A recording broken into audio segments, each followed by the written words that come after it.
All right, people. We're getting on the Propella, and it's a single gear. It's a 250 watt rear hub. It's got a bullet looking 36 volt battery, and you know, mechanical brakes. It's on the low end of componentry and price, so you don't expect much, you know. But we're gonna give her a go. Damien and Omar of Top 5 e-bikes will let me ride it, and they say it's fun, so we'll give her a go and see what it says, see how it goes, you know. All right, so we're riding this bad boy. So yeah, it's got, I mean, for 250 watt, it's got some takeoff power, which is surprising. You wouldn't think so. And I'm only in pedal assist 1. So now 2. This has more power than you would think for a 250 watt. Really? Wow, I'm pedal assist 3. This thing's freaking taking off. Like, I would think that this has like a 500 watt motor at least with 750 watt peak. Instead it's a 250 watt, because I don't know what's going on with this motor, but it's got some power, like Jesus. Anyway, yeah, it's got like low rank components. It's I'll put the price in the description. You know, it's got some exposed wiring. It's you know, it's not the most durable bike in the world. You can tell some of the stuff is just low end, but I appreciate that it's got a good motor, you know, and the battery obviously is not going to give you a lot of range, but it's not the best looking bike in the world, and it surely has mechanical disc brakes. It looks like it has 160 millimeter rotors. I'll confirm all that. But I mean, it's fun though, you know, and for this price, you're not going to get the world, you know. That's what people have to realize. Like, you're not going to get the world for that price, you know what I mean? So, and you hear a little bit of rattling, you know, it's all right. But it's like, you know, you do get what you pay for in life, and you know, you're not paying a lot for this. So, but yeah, if you're just like a little Sunday cruiser, or you want to, you know, go to work or go to school, this could work for you. You know. What the hell's that? Oh, the Sondors Rockstar thing. That's interesting. Wow. Everybody's got an electric bike, people. Everybody's got one. See, this has another pedal assist level. It's got 5 pedal assist 5. Are you kidding me? Okay, this is a 250 watt. Granted, it's a Bafang, I believe. It's not shit. But like, you know, you look at the Jetson Bolt. You look at, you know, like the Swagtrons, a lot of those, they have the 250, 350 watt motors, but they're not the best. And this thing blows it out of the water. Like, really? So, I don't know.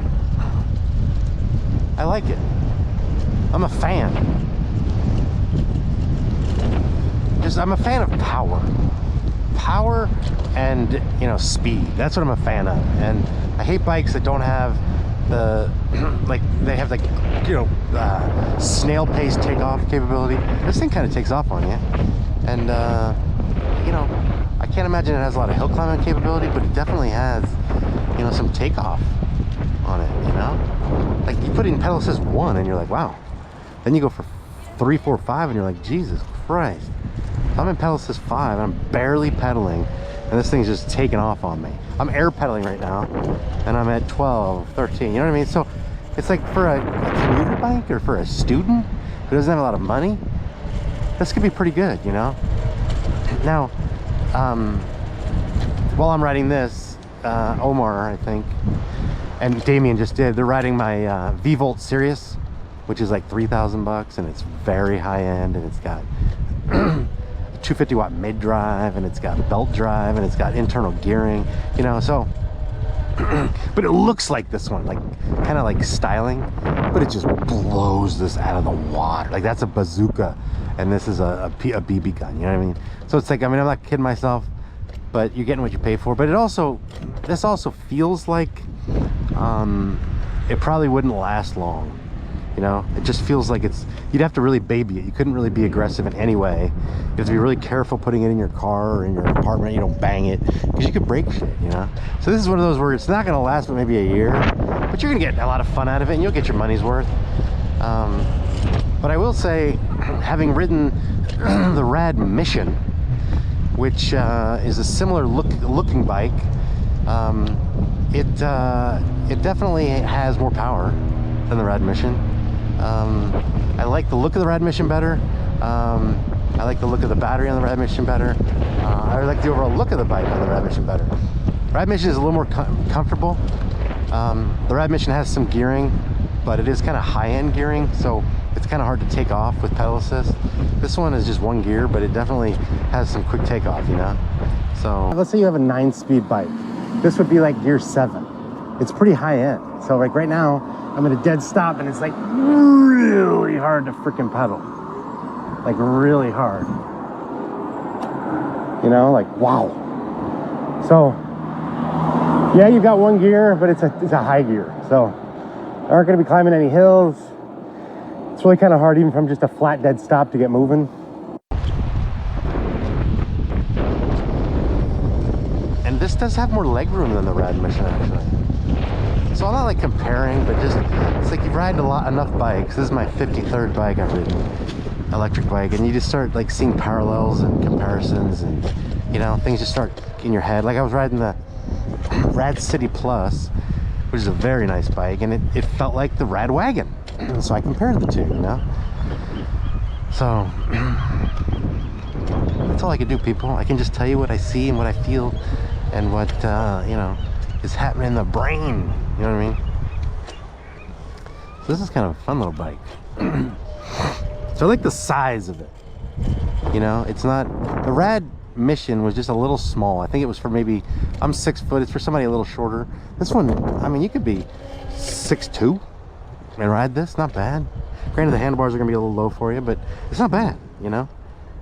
So, but yeah, you can just tell that like the quality is just not there, you know? So yeah, that's that. I was gonna ride the Rattan. Those guys, the top 5 e-bikes have the Rattan, but the battery jammed in the compartment. They couldn't get it in or out. That tells you something about the bike, I think, you know? And stuff like that happens to me, that like says something. You know? So